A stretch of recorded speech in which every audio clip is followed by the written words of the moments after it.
হস্তক্ষেপ যদি করা হতো এই রকম নক্কারজনক ঘটনা ঘটতো না।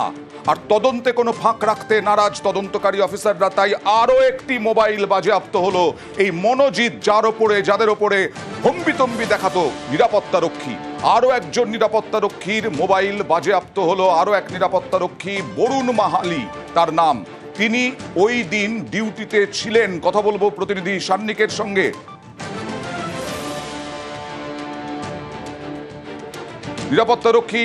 একজন নিরাপত্তারক্ষীকে গ্রেফতার করা হয়েছে, আর এই নিরাপত্তারক্ষীর মোবাইল বাজেয়াপ্ত করা হয়েছে। সান্নিক, কেন?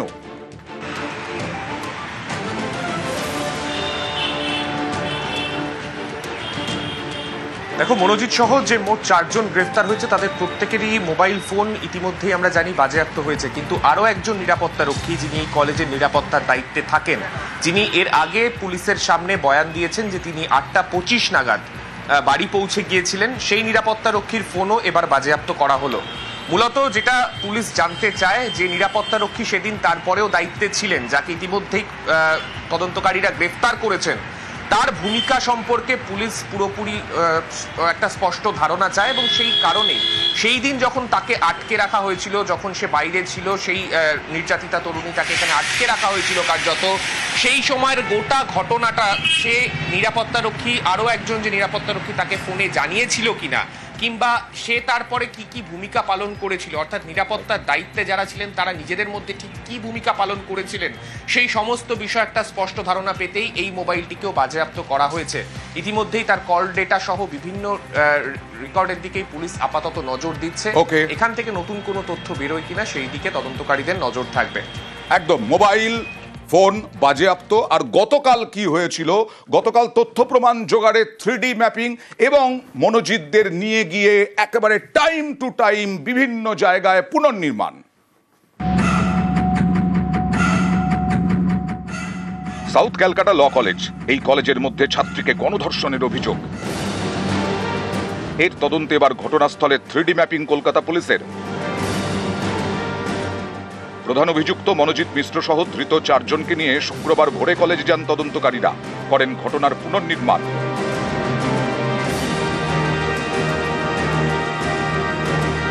25শে জুন কলেজের গার্ডরুমে ঠিক কি ঘটেছিল এর প্রত্যক্ষদর্শী কাউকে পাওয়া যায়নি। অভিযোগকারী এবং অভিযুক্তদের বয়ান পাওয়া গেছে, আর মিলেছে সিসি ক্যামেরার কিছু ফুটেজ।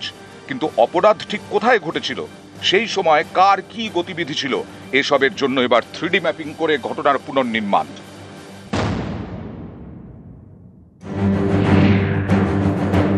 অপরাধ যেখানে হয়েছে সেই ঘটনাস্থল আদালতে বসেই বুঝতে পারবেন বিচারক। তার জন্যই 3D ম্যাপিং। 3D লেজার স্ক্যানারের সাহায্যে ঘটনাস্থলে প্রতিটি অংশের ছবি তোলেন তদন্তকারীরা, তারপরে 3D ম্যাপিং করা হয়। 3D লেজার স্ক্যানারে লেজার রশ্মি দিয়ে স্ক্যান করা হয়। এই স্ক্যানার 360 ডিগ্রি ঘুরে ছবি তুলতে পারে। প্রতি সেকেন্ডে 10,000 থেকে 1 লক্ষ পয়েন্ট স্ক্যান করে ছবি তোলা যায়। সেই লেজার ইমেজ থেকেই তৈরি হয় ঘটনাস্থলের 3D ভিডিও। 3D স্ক্যানিং এর পাশাপাশি পুনর্নির্মাণ। ধৃত মনোজিৎ মিশ্র, জায়েব আহমেদ এবং প্রমিত মুখোপাধ্যায়কে নিয়ে শুক্রবার ভোর 4টে নাগাদ সাউথ ক্যালকাটা ল কলেজে যান তদন্তকারীরা। পরে নিয়ে যাওয়া হয় ধৃত কলেজের নিরাপত্তারক্ষী পিনাকি বন্দ্যোপাধ্যায়কেও। প্রায় 4.5 ঘন্টা ধরে চলে পুনর্নির্মাণ। এর আগে আরজি করে চিকিৎসক পড়ুয়াকে গণধর্ষণের খুনের তদন্তেও 3D ম্যাপিং করেন তদন্তকারীরা। নিউজ 18 বাংলা। আর এই মনোজিৎ মিশ্র ছিল ওই দক্ষিণ কলকাতা ল কলেজের অস্থায়ী কর্মী। কেন, কিভাবে অস্থায়ী কর্মী হিসেবে নিযুক্ত হলো মনোজিৎ মিশ্র, এই নিয়ে প্রতিদিন প্রশ্ন উঠছে। আর এবার শিক্ষাকর্মী নিয়োগে বিধিতে তৎপরতা। কলেজে শিক্ষাকর্মী নিয়োগে বিধির তৎপরতা। সরাসরি চলে যাব প্রতিনিধি সোমরাজের কাছে। সোমরাজ, 2022-এ কথা থাকলেও, বিধি চালু হলেও কার্যকর কেন করা হয়নি?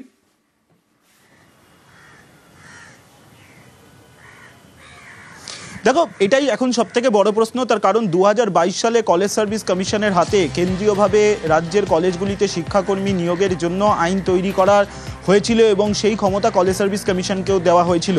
কিন্তু তারপরে কলেজ সার্ভিস কমিশনের মাধ্যমে নিয়োগের জন্য যে নিয়োগ বিধি প্রস্তুত হওয়া প্রয়োজন, সেই নিয়োগ বিধি প্রস্তুত হয়নি। আর সেই নিয়োগ বিধি প্রস্তুত না হওয়ার কারণেই কিন্তু কলেজ সার্ভিস কমিশনের মাধ্যমে কলেজে কলেজে কেন্দ্রীয়ভাবে শিক্ষাকর্মী নিয়োগের প্রক্রিয়া শুরু করা যাচ্ছিল না।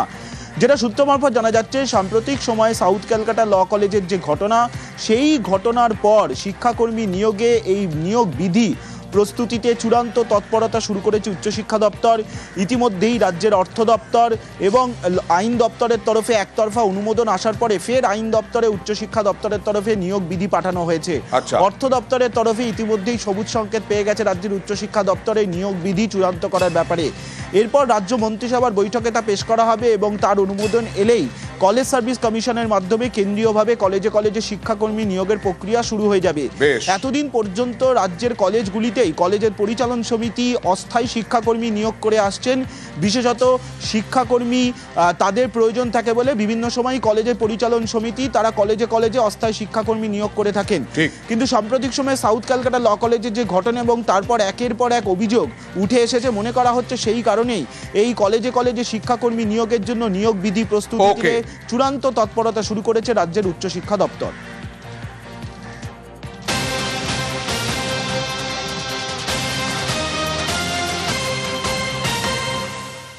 কালকে থেকেই জানাচ্ছি আপনাদের, বিধানসভা নির্বাচনের আগে উত্তপ্ত হলো আবার কোচবিহার।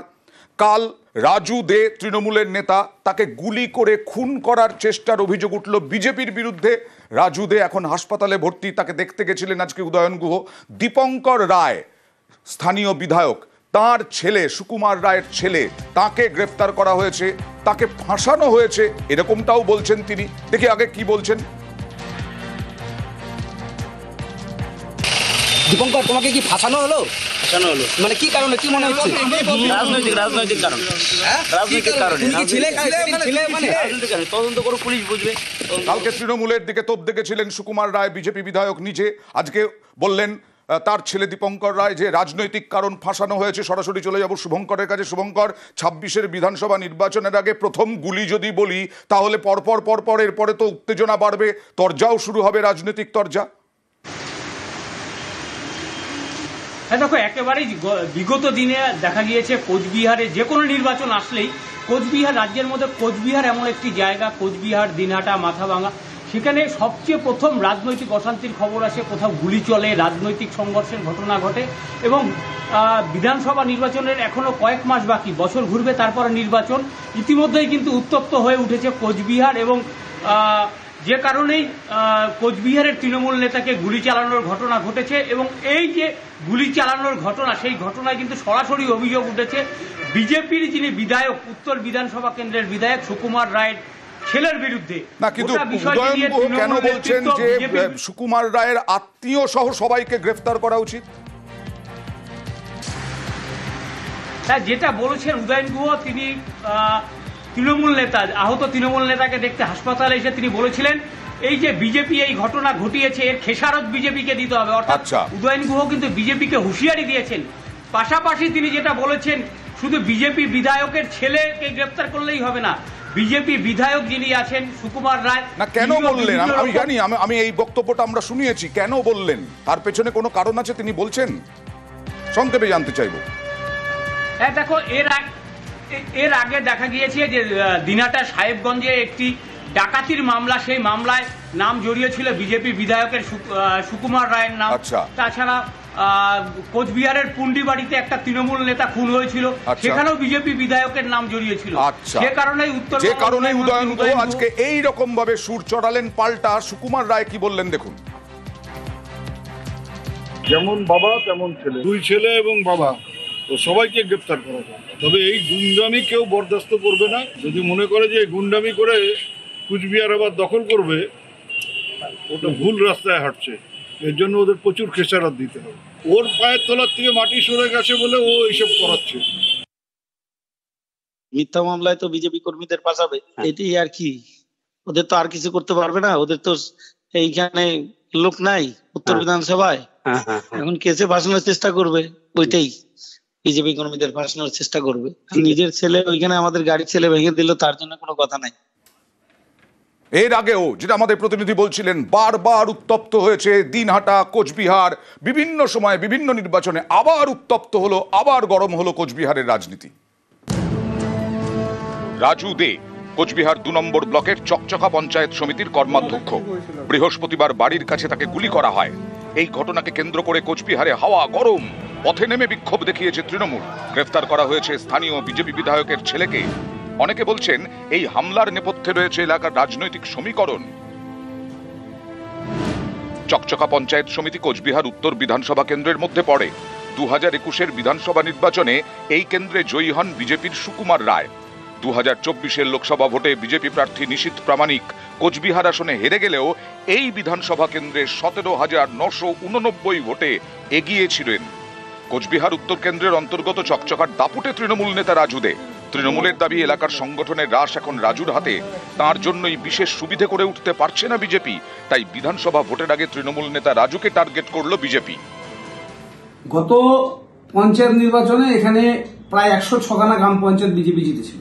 লোকসভা নির্বাচন থেকে বিজেপি তার অবস্থান বুঝতে পারলো যে দিন খারাপ। বিজেপির প্রধান, গ্রাম পঞ্চায়েতের মেম্বার এরা তৃণমূলে আসতে শুরু করেছে। যাকে গুলি করা হলো রাজু, গত 1 মাস আগে বিজেপির এই বিধায়ক যে গাড়িতে এসেছিলেন, এই স্করপিও গাড়িতে সুকুমার রায় বসেছিল এমএলএ, তাকে অ্যাজিটেশন দেখায় এখানকার স্থানীয় লোকেরা যে এলাকার রাস্তাঘাট, ড্রেন কিছু হচ্ছে না, নিকাশি হচ্ছে না, আপনি কি করলেন 4 বছর। সুকুমার বুঝতে পারে যে যদি রাজু রায়কে শেষ না করা যায়, উত্তর বিধানসভা কেন্দ্রে ও নিশ্চিত পরাজয়ের সম্মুখে দাঁড়িয়েছে। তার ফলে আমাদের পার্টি কর্মীদের, নেতাদেরকে হত্যা করে নিজেদের এলাকা দখল রাখবার চেষ্টা করছে।